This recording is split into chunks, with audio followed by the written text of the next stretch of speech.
Alam mo, sa totoo lang, hindi naman nasusukat ang pagkakaibigan sa tagal ng panahon. May mga taong matagal mo nang kilala pero hindi mo maramdaman ang tunay na malasakit. At mayroon din namang kakilala mo pa lang pero parang kilalang kilala ka na kasi naramdaman mo agad yung sincerity niya. Minsan kasi, hindi lahat na nakatawa sa'yo tunay na masaya para sa'yo. Hindi lahat ng kumusta totoo ang concern. At hindi rin lahat ng kasama mo araw-araw gusto kang umangat. May iba, gusto lang nilang kasama ka hanggat hindi ka pa lumalayo o umaangat kaysa kanila. Ang sakit, di ba? Kasing akala mo kaibigan mo. Pero nung dumating yung oras na ikaw naman ang nangangailangan, bigla silang nawala. Yung mga tinutulungan mo noon parang biglang nakalimot.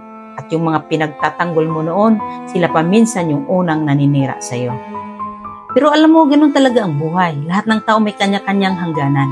At minsan dadaan ka sa mga fake friends para ma-appreciate mo yung mga real ones. Ang tunay na kaibigan, hindi lang nandyan kapag masaya ka. Nandyan siya kahit hindi ka okay. Kahit hindi mo kailangan magsalita. Yung tipong naramdaman mong safe ka, hindi dahil sa dami ng words niya, kundi dahil alam mong hindi kanya ipagkakanulo. Kaya kung mayroon kang isa o dalawang tunay na kaibigan, alagaan mo sila. Hindi mo kailangan ng buong barkada para maging masaya. Kailangan mo lang ng mga taong totoo sa harap man o likod mo. Yung kaya kang itama kung mali at kaya kang ipagtanggol kapag tama ka.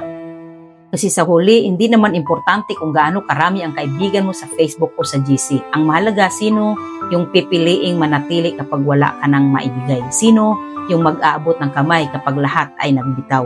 At kung sakaling nasaktan ka ng mga tinuring mong kaibigan, hayaan mo. Hindi mo kailangang gantihan ang karma marunong sa timing. Mas maganda ipagpatuloy mo lang ang buhay mo ng may ngiti.